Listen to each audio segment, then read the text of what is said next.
हम किसी भी मंत्र का जप करते हैं, किसी भी स्तोत्र का पाठ करते हैं, लेकिन उसका फल हमको क्यों नहीं दिखता है? हमने बहुत दिनों तक जप किया, मंत्र का स्तोत्र का पाठ किया, लेकिन उसका हमको फल जो मिलना चाहिए वो मिल नहीं रहा है। उसके 5 कारण होते हैं।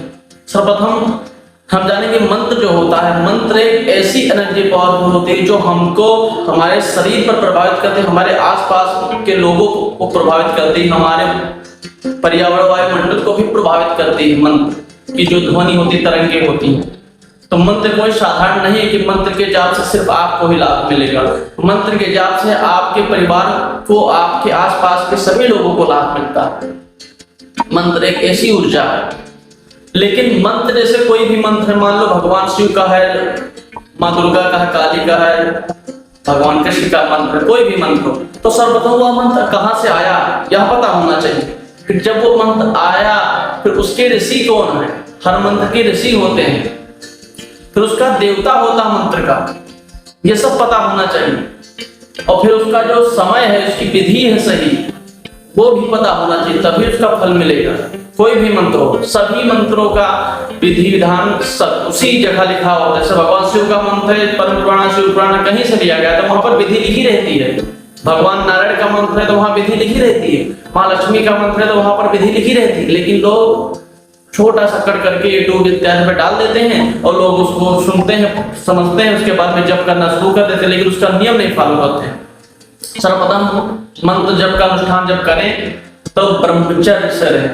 ब्रह्मचर्य अर्थात सिर्फ अपने वीर को रोकना ही ब्रह्मचर्य नहीं है।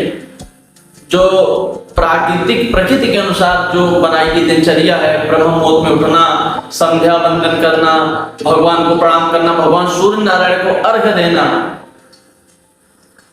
सभी जीवों पर दया करना, पशु पक्षियों की सेवा करना, ये सब ब्रह्मचर्य है। किसी स्त्री को माधुर भाव से देखना,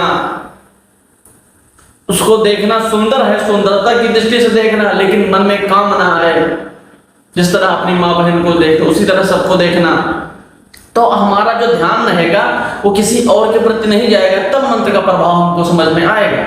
जब हमारा मंत्र का प्रभाव समझ में आता नहीं, क्यों नहीं आता? क्योंकि हमारा मन कहीं इधर है, कहीं उधर है। तो ब्रह्मचर्य की ओर वीर को रोकना ब्रह्मचर्य नहीं कहते। और फिर दूसरी बात आती है आसन सिद्धि। एक बार हम जब करें तो कम से कम 2 घंटे, 3 घंटे, 4 घंटे बैठ कर जब करें। ऐसा नहीं कि यहाँ वहां भागने लगे, मन भटके नहीं, ऐसा प्रयास करें। उसके पहले हमको योगा प्राणायाम करना पड़ेगा, गायत्री मंत्र इत्यादि से जो उसके अधिकारी हैं। बाकी आप वैसे ही योगा प्राणायाम करोगे तो आपका मन शांत होगा। पहले आप शांत ही नहीं है तो जब फल कैसे मिलेगा? तो पहले आप शांत होइए, ब्रह्मचर्य हो गया, दूसरा हो गया योगाभ्यास इत्यादि करिए, ध्यान करिए। उसके बाद में आता है मंत्र की जो परंपरा है, गुरु से लेकर के ही जप करना चाहिए। नाम आप किसी भी देवता का जप कर सकते हैं, पर मंत्र गुरु से लेकर ही जप करने से आपको फल मिलेगा। बाकी अगली वीडियो में पूरी जानकारी प्रस्तुत करेंगे। राधे राधे महादेव।